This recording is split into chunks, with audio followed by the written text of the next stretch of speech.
কোনো সংস্কার নয়, প্রচলিত পদ্ধতির কোনো নির্বাচন নয়, একটা প্রচন্ড গণবিপ্লব সৃষ্টি করে তাওহীদের উপরে রাষ্ট্র ব্যবস্থা প্রতিষ্ঠা করাই হচ্ছে আমাদের মূল এজেন্ডা, মূল লক্ষ্য। প্রশ্ন করেছেন কোন আলোচক যে আপনারা রাজনীতি করবেন না,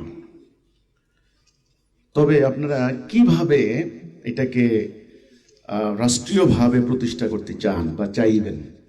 রাষ্ট্র ব্যবস্থা, রাষ্ট্র চিন্তা, যেহেতু প্রসঙ্গটা আসছে সেহেতু বিষয়টা সম্পূর্ণটাই রাজনৈতিক।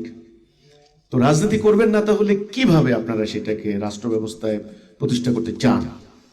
আজকে চলমান যে রাজনৈতিক সিস্টেম ব্যবস্থা, আমি আবার বলছি, এই ব্যবস্থাটা ঔপনিবেশিক যুগ থেকে তারা যখন আমাদেরকে স্বাধীনতা দিয়ে চলে যায়, তারা কিন্তু ডেমোক্রেসি প্র্যাকটিস করেনি। তারা একদিনের জন্য বলেনি যে আমরা নির্বাচন করব, আমাদেরকে তোমরা চাও কিনা। সর্বশেষ শাসকটাও যখন ভারতবর্ষ থেকে বিদায় নিয়েছে, তারা শক্তি বলে, কলা কৌশলে তারা এই ভারতবর্ষকে শাসন করেছে। তারা কিন্তু ডেমোক্রেসি প্র্যাকটিস করেনি। যাওয়ার সময় এই যে আমাদেরকে একটা রাজনৈতিক বলয়ের মধ্যে আমাদেরকে তারা ঢুকিয়ে দিয়ে গেছে, একটা বৃত্তাবদ্ধ করেছে আমাদেরকে। সেই বৃত্তাবদ্ধতা থেকে আমাদেরকে এখন বের হওয়ার প্রথমে সিদ্ধান্ত নিতে হবে। আমাদের প্রস্তাবনা হচ্ছে এই প্রচলিত রাজনৈতিক ব্যবস্থা আল্লাহর দেওয়া যে সিস্টেম, দ্বীনুল হকের সম্পূর্ণ বিপরীত, সাংঘর্ষিক। এখন প্রশ্ন হচ্ছে আপনারা কিভাবে সেটা রাষ্ট্র ব্যবস্থা যাবেন। আমরা সেজন্য একটা কর্মসূচি অনুসরণ করছি। সেই কর্মসূচিটা নবী করিম সাল্লাল্লাহু আলাইহি ওয়াসাল্লাম একটা হাদিস, তিনি বলেছেন আল্লাহ আমাকে 5টি কাজের আদেশ দিচ্ছেন, আমি তোমাদেরকে দিয়ে যাচ্ছি। 1 নম্বর, ঐক্যবদ্ধ হও। আমাদের একজন বিজ্ঞ আলোচক অত্যন্ত জোরালো কণ্ঠে বলেছেন, পবিত্র কোরআনের সেই আয়াতটা উল্লেখ করে, যে আল্লাহ নির্দেশ দিয়েছেন তোমরা সীসা গলানো প্রাচীরের ন্যায় ঐক্যবদ্ধ হও, এক রজ্জুতে, আল্লাহ রজ্জুতে।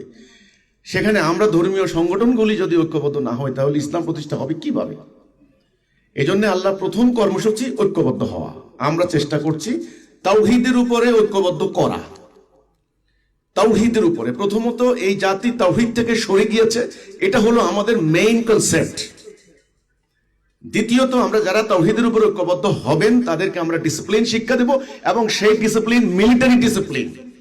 কারণ ইসলাম কতখানি সামরিক নীতি বা সামরিক শৃঙ্খলা কতখানি গুরুত্ব দেয়, যেটা কোরআন পড়েছেন আপনারা জানেন। 3 নাম্বার, আনুগত্য। একজন নেতা, তাকে সবাই মিলে একজনকে মানতে হবে। 4 নাম্বার হচ্ছে হিজরত। পবিত্র কোরআনের শব্দগুলি, কারণ কোরআনের পরিভাষা অনেকটাই এখন প্র্যাকটিস হয় না বলেই আমাদের কাছে অজানা, অচেনা, এবং নানান ফেরকার, নানান ধরনের লোকেরা এগুলিকে এখন ভুল ব্যাখ্যা দিয়ে একটা অপব্যবহার করছে। যেমন হিজরতের এখন নানান ধরনের ব্যাখ্যা হচ্ছে, কিন্তু কোরআনের বহু আয়াত আপনি পাবেন, যারা ঈমান আনে, হিজরত করে, জানমাল দিয়ে জিহাদ করে। ঈমান, হিজরত এবং জিহাদ, জিহাদেরও যেমন ভুল ব্যাখ্যা হয়েছে, ভুল প্র্যাকটিস হয়েছে, উদ্দেশ্য প্রণোদিতভাবে জিহাদকে ব্যবহার করা হয়েছে গোষ্ঠী স্বার্থ, ব্যক্তি স্বার্থ, সাম্প্রদায়িক স্বার্থ উদ্ধারের জন্য, এবং সাম্রাজ্যবাদীদের অস্ত্র ব্যবসার বাজার সৃষ্টি করার জন্য জেহাদের ভুল ব্যাখ্যা দেওয়া হয়েছে। কিন্তু আল্লাহ রাসূল যে জেহাদ করেছেন, কোরআন যে জেহাদের কথা বলে, আমরা যে জেহাদের কথা বলছি, সেটা হলো সমাজে বিরাজিত অন্যায়, অবিচার, জুলুম, রক্তপাত। এই যে বলা হচ্ছে যে পাথর দিয়ে পিটিয়ে, লগি বইটা দিয়ে পিটিয়ে মানুষকে হত্যা করা হচ্ছে, এই হত্যাকাণ্ডের বিরুদ্ধে একটা ন্যায় বিচার প্রতিষ্ঠার সংগ্রাম, এটার নাম জিহাদ। তো কথা হচ্ছে আমাদের কর্মসূচির 4 নাম্বারটা হচ্ছে হিজরত, 5 নাম্বারটা হচ্ছে জিহাদ।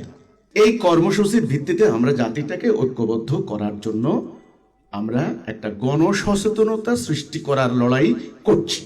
এই রাজনীতি না করলে আপনারা কিভাবে রাষ্ট্র ব্যবস্থায় সেটা প্রতিষ্ঠা করবেন, এটার একেবারে একদম ডিরেক্ট উত্তর হচ্ছে এই তাওহীদের উপরে পুরো জাতিটাকে আমরা ঐক্যবদ্ধ করার জন্য একটা ব্যাপক গণ আন্দোলনের, গণজাগরণের, গণজোয়ারের, সচেতনতার জন্য আমরা সংগ্রাম করছি। এটার নাম আমরা দিচ্ছি বিপ্লব, রেভলিউশন। কোনো সংস্কার নয়, প্রচলিত পদ্ধতির কোনো নির্বাচন নয়, একটা প্রচন্ড গণবিপ্লব সৃষ্টি করে তাওহীদের উপরে রাষ্ট্র ব্যবস্থা প্রতিষ্ঠা করাই হচ্ছে আমাদের মূল এজেন্ডা, মূল লক্ষ্য।